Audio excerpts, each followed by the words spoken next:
اللہ تعالیٰ کے راستے میں جسے جو ملا ہے مانگنے سے ملا ہے۔ جس طرح بچہ روئے نہ ماں دودھ نہیں پلاتی، مومن بندہ اللہ تعالیٰ کی محبت میں آنسو نہ بہائے، روئے نہیں، فریاد نہ کرے، تو اللہ تعالیٰ بھی اس پر اپنی نظر رحمت نہیں فرماتے۔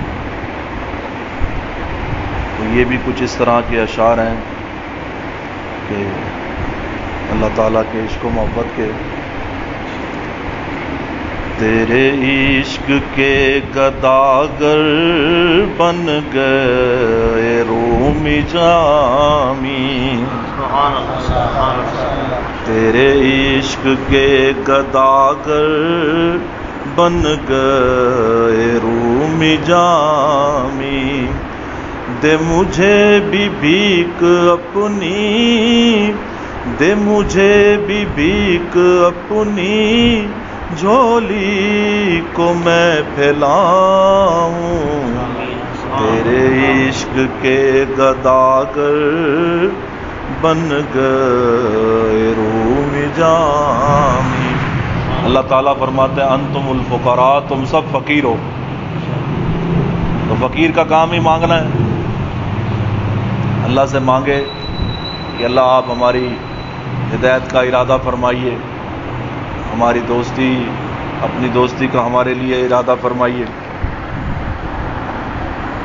تو یہ اسی طرف مضمون ہے کہ تیرے عشق کے گداگر بن گئے رومی جامی، دے مجھے بھی بھیک اپنی، جھولی کو میں پھیلاؤں، تیرے عشق کے گداگر بن گئے رومی جامی، کوہ طور میں سمائی تیرے حسن کی تجلی۔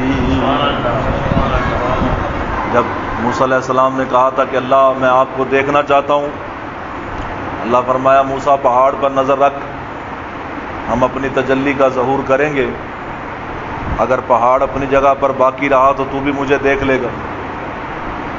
اور جب اللہ تعالیٰ نے اپنی تجلی ڈالی تو وہ پہاڑ پر گئی، پہاڑ سے ریفلیکٹ ہو کر موسیٰ علیہ السلام پر آئی، براہ راست نہیں آئی، وہاں گئی پھر وہاں آئی، تو پہاڑ جو ہے وہ ٹکڑے ٹکڑے ہو گیا۔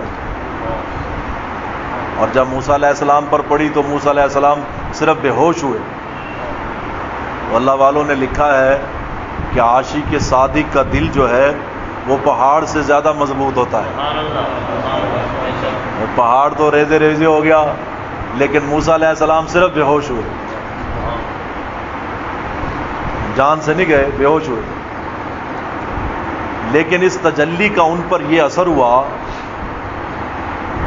کہ جو بھی ان کے چہرے پہ نگاہ ڈالتا تھا اس کی نگاہیں چلی جاتی تھیں۔ اب بڑے پریشان ہو گئے بھی یہ کیا ہوا، جو مجھے دیکھتا ہے اس کی آنکھیں چلی جاتی ہیں، کیونکہ نور اتنا آ گیا نا، اللہ تعالیٰ کی تجلی تھی، نور اتنا آ گیا۔ تو جو ٹاٹ اس وقت لپیٹا ہوا تھا کوہ طور پر جب گئے تھے ملاقات کے لیے، اللہ سے بات کے لیے، تو جو ان کے جسم کے اوپر جو ٹاٹ لگا ہوا تھا اسی کا ایک ٹکڑا اپنے چہرے پہ ڈال دیا۔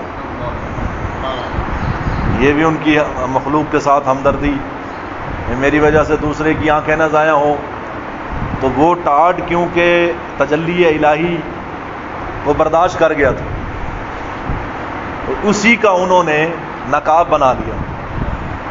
اب جب یہ نقاب ڈال کر وہ گھر پہنچے تو جو ان کی زوجہ تھی وہ بے چین ہو گئی بھی یہ کیا ہے، آج جو ہے انہوں نے نقاب ڈالا ہوا ہے، تو بڑی پریشان ہوئی، کہنے لگے کہ اس طرح میں نے درخواست کی کہ اللہ میں آپ کو دیکھنا چاہتا ہوں، اللہ تعالیٰ نے کوہ طور پہ تجلی ڈالی، وہاں سے مجھ پر آئی، کوہ طور ٹکڑے ٹکڑے ہو گیا اور ہم بے ہوش ہو گئے۔ ہوش آئے تو چہرے پر اتنا نور ہے کہ اب وہاں آپ کوئی نظر نہیں ڈال سکتا، اس کی نگاہ چلی جاتی ہے۔ تو یہ جو ان کی گھر والی تھی یہ بھی اللہ کی عاشقہ تھی، تو ان کی یہ بات سن کر بےتاب ہو گئی کہ آپ جلدی سے نقاب ہٹائیے، میں بھی تو وہ حسن دیکھوں۔ تو کہنے لگے بھائی یہ تم نہ کہو اس طرح، تمہاری نگاہ چلی جائے گی۔ کہا کوئی بات نہیں، نگاہ جاتی ہے جائے، اللہ کا حسن تو دیکھیں، اس تجلی کا کیا اس میں حسن ہے۔ تو اب یہ بھی کیونکہ میاں تھے، محبت ہوتی ہے میاں بیوی کو آپس میں، وہ دیکھو تمہاری نگاہ چلی جائے گی۔ تو یہ کہنے لگی اچھا اس طرح کرتی ہوں، ایک آنکھ بند کرتی ہوں، ایک آنکھ سے دیکھتی ہوں۔ یہ تدبیر سوچی، چلو ایک آنکھ بند کرتی ہوں، ایک آنکھ سے آپ کو دیکھوں گی، اگر جائے گی تو ایک نگاہ جائے گی، اور یہ ٹھیک ہے۔ موسیٰ علیہ السلام فرمایا چلو تمہاری محبت ہے، یہ ٹھیک ہے۔ اب اس نے اپنی ایک آنکھ پہ ہاتھ رکھ لیا اور دوسری آنکھ سے دیکھنے لگی۔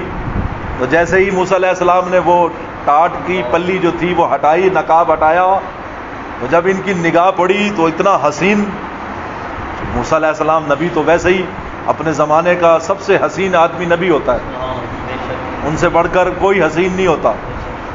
اس زمانے میں نبی آئے، نبی سے بڑھ کر کوئی حسین نہیں ہوتا، سب سے زیادہ حسن نبی میں ہوتا ہے۔ اور موسیٰ علیہ السلام نبی تھے،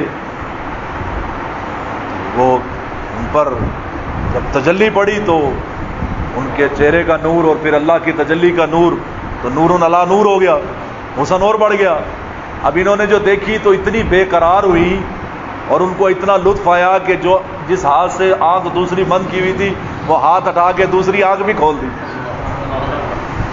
اب جب پہلی آنکھ سے دیکھا تو پہلی آنکھ گئی، دوسری سے دیکھا تو دوسری گئی، دونوں آنکھوں سے نبینا ہو گئی، ایسا نور تھا۔ تو آواز آئی موسیٰ میری صرف اس بندی سے یہ پوچھ، کیا تجھے نگاہ کے جانے کا غم ہے؟ سبحان اللہ، عجیب ادائے اللہ تعالیٰ کی محبت کا انداز دیکھیے۔ اسے پوچھو اسے آنکھوں کے جانے کا غم ہے؟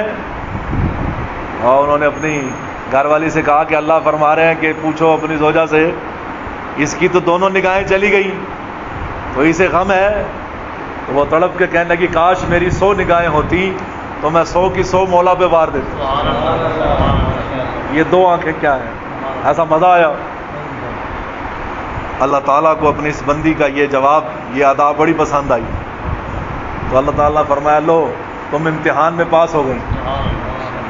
تو دوبارہ دونوں آنکھیں لٹا دی اور ان میں اتنی طاقت پیدا کر دی کہ اب بغیر نقاب کے بھی وہ موسیٰ علیہ السلام کو دیکھ لیتے تھے۔ دیکھو تھوڑے سے مجاہدے کے بعد اللہ تعالیٰ نے ان کی آنکھ کو کتنا قوی کر دیا کہ وہ بغیر نقاب کے ان کے چہرے کے نور کو سہار لیتی تھی۔ تو یہی اس طرف یہ فقیر کا اشارہ ہے۔ اچھا تو کسی اللہ والے سے کسی نے سوال کیا کہ پہاڑ ٹکڑے ٹکڑے ہو گیا اور موسیٰ علیہ السلام صرف بے ہوش ہوئے، ہمیں بات سمجھ میں نہیں آئی، پہاڑ کتنا بڑا، کتنا طاقت ٹھوس، اور مومن اتنا چھوٹا سا اور اس میں دل اتنا چھوٹا سا، تو یہ کیسے؟ ہمارا مومن کے قلب کو اللہ نے بنایا ایسا ہے۔ اللہ فرماتے ہیں مومن کا دل میرا گھر ہے، تو جو گھر ہو ذات الہی کا تو وہ کتنی طاقتور۔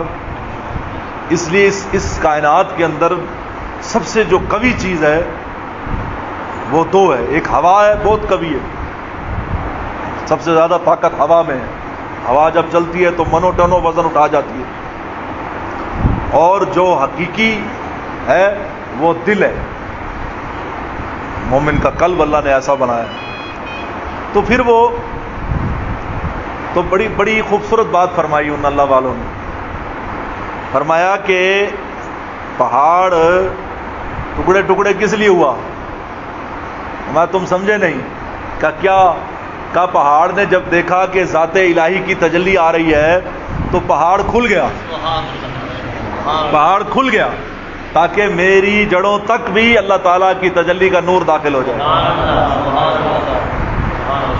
آج ہم تو مجلس میں کنجوس بنتے ہیں نا، کچھ سونی کچھ نہ سونی، کچھ بے فکری سے، یا ہم کہتے نہیں۔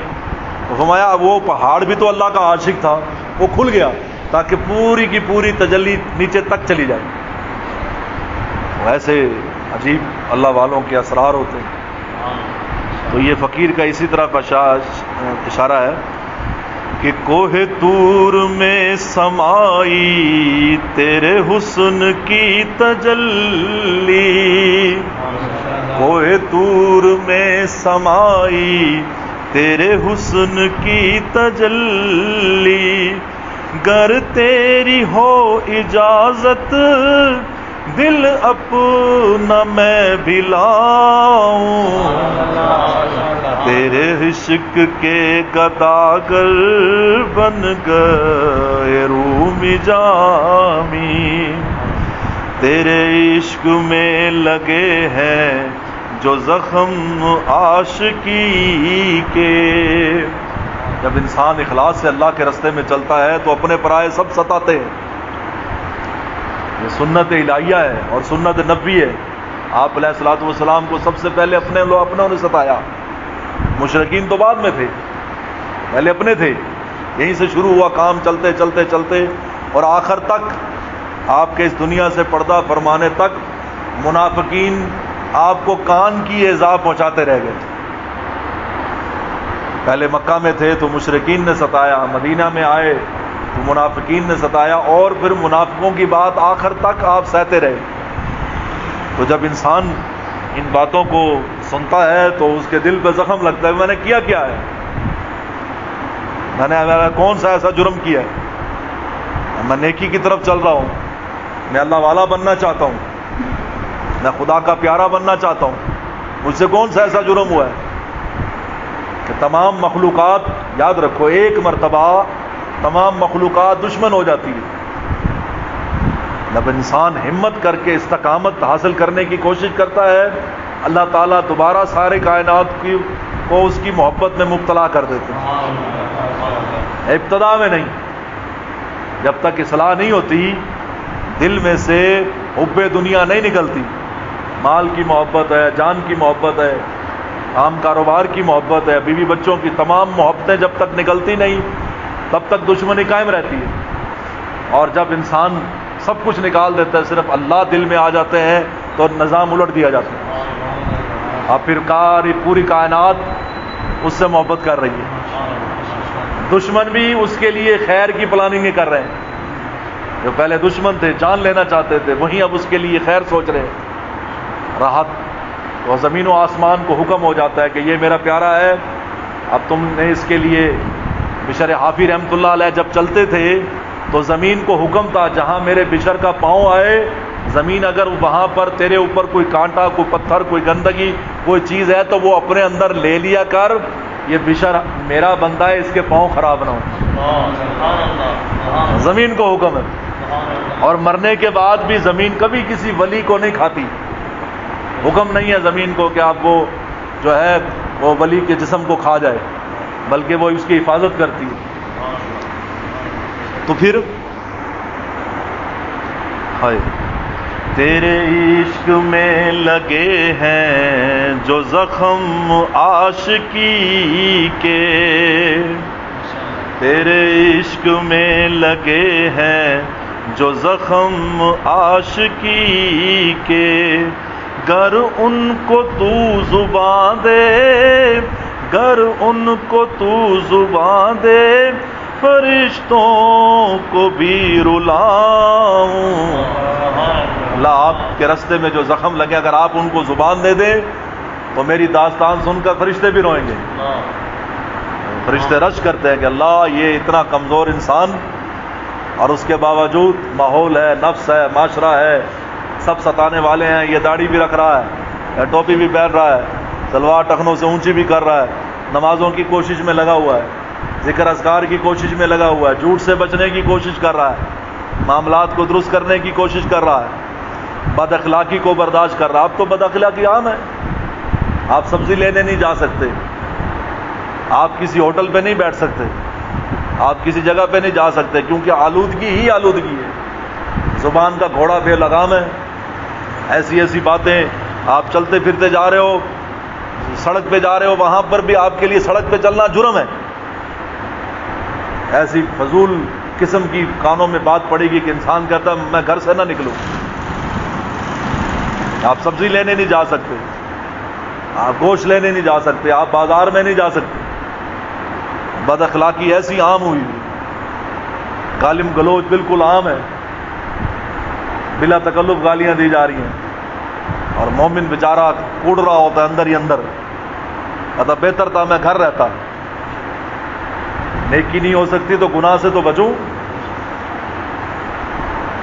اس لیے ہمارے مشائخ ہمیشہ، جو ہمارے حضرت ذکریہ رحمۃ اللہ علیہ تھے، تبلیغی جماعت کے جو بانی تھے، وہ جب بھی اللہ کے راستے میں چلتے تھے، اس کے بعد واپس آنے کے بعد اپنے شیخ کے پاس آتے تھے، اپنے شیخ کی خانقاہ میں آتے اور اپنے شیخ کے پاس چند دن ٹھہرتے۔ تو کسی نے کہا آپ اللہ کے راستے میں گئے ہیں اور پھر وہاں سے آپ یہاں پر کیا لینے آئے ہیں؟ فرمایا مخلوق میں چلنے پھرنے سے، ایسا بڑی عجیب بات ہے، مخلوق میں چلنے پھرنے سے دل پر میل آتا ہے، کوئی ہاتھ چوم رہا ہے، کوئی آپ کو سلام کر رہا ہے، کوئی تعریف کر رہا ہے، اور دوسری ادھر ادھر کی بہت ساری فضولیات بھی آ رہی ہیں، لیکن آپ دین کی دعوت کا کام بھی کر رہے ہیں،